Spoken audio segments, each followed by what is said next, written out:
Making a YouTube video should be simple, right? After all, you watch plenty of them, so it must be easy. But then you go to turn on your camera, and today we're gonna look at how you can go how should I say that? You can't remember anything you wanted to say, or you just start to ramble on about irrelevant topics. So let's look at how to fix that.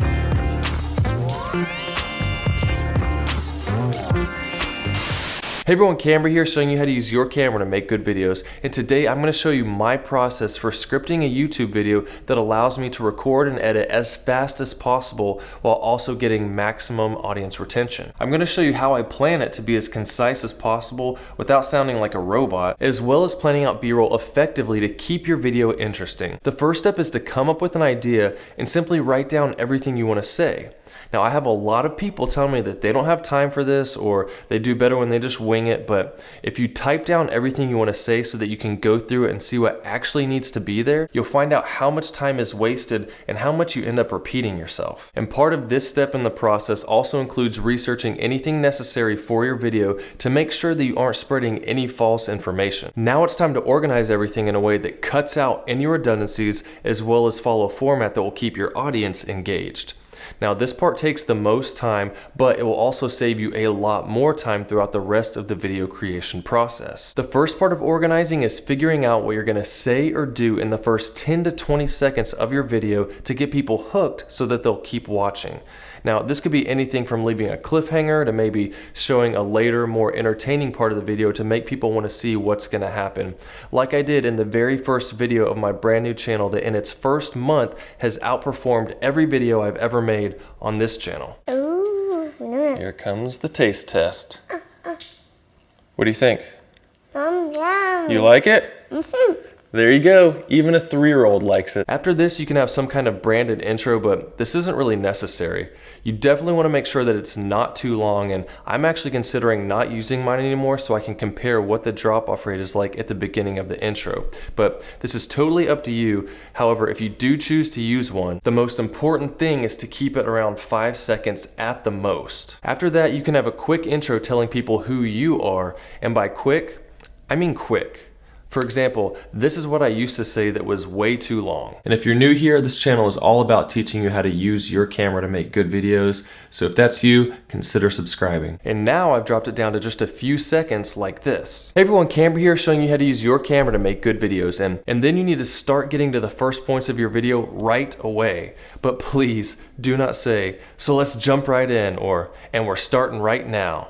Especially if you're gonna jump right into saying something that doesn't have to do with your video topic, like right here. So I'm gonna tell you exactly what it is that you need to do, what it is that you need to focus on to get more views and subscribers on your YouTube channel. And we're starting right now. If this is your first time here though, my name is Nick. If you want to learn how to grow your channel, make videos, use snapping, to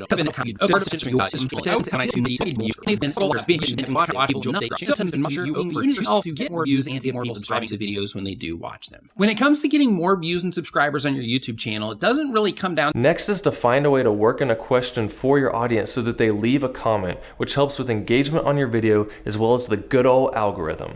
But you want it to seem as natural as possible so that they'll feel compelled to leave a comment to answer. So let me know if you have any good techniques for getting people to comment more on your videos. You see what I did there? And the last part of the organizing process is to make sure that you never say anything like, and that's it, because as soon as people hear that, they tune out and will probably click off of your video. I used to have a whole spiel I'd say, and then I'd show a time lapse with end screens over it. But all that did was add 20 seconds to my videos, and the drop-off rate before the end screens even popped up was huge. So now I always try to just continue through my talking points all the way to the end so that the end screens pop up while people are still engaged. And then I'll do a very short ending with the typical like, subscribe, and so on in the last 5 to 10 seconds of the video. Planning out your B-roll is the last step in my scripting process, and it makes the biggest difference in your recording and editing speed. When I make a video, I don't like there to be more than 20 to 30 seconds of me just standing here talking, so I like to add in B-roll clips that emphasize what I'm saying at those time points. This will also make your videos seem more seamless because you won't have a lot of jump cuts while you're talking that make it look like you didn't know what you were talking about. So I simply go through my script and every 4 to 5 sentences, pick a place that I know I can overlay some kind of B-roll. And then I make that text bold so that I know which parts of the script I don't need to memorize when recording. recording. So my script ends up looking something like this with a lot of sections and bold writing. And then when I'm recording, I just memorize a few lines at a time and say them over and over again until I finally get it right. Now, this can be a bit annoying, especially with the more technical topics. So when you go from 8-bit to 10-bit, you get over a bit, no, how much? Trillion. So when you go from 8-bit to 10-bit, you get over a oh, what is it? But I just keep saying it until I get it right. But I just keep saying each phrase until I get it right. That way, when I get to editing, I can simply skip ahead to the last take of the phrase and cut everything else out without actually having to listen to the whole video. Then after I finally get a section right, I can just lift up my computer and read off the bold section before moving on to the next area that I need to memorize and say. The big thing to remember here is to make sure to be as animated as you can while reading so that you don't turn into a robot and sound monotone and boring in the reading parts to where the video doesn't flow as well. And then in editing, I just disable the video portion of the reading clips so that I can easily see which parts of the timeline need B-roll overlaid, which I then insert to finish the video. And that is how my YouTube video scripting process has evolved from just winging it with amateur looking video to planning out a much more professional looking video. And I know it sounds like a lot of work, but I'm telling you, the little extra planning up front really makes the whole process go way faster, especially when you can plan out a whole month's worth of videos and record them all in a day or two. So I hope this video helped, and if it did, please leave a like and let me know down in the comments if you plan on trying this out. Subscribe and watch more videos, and I will see you in the next one.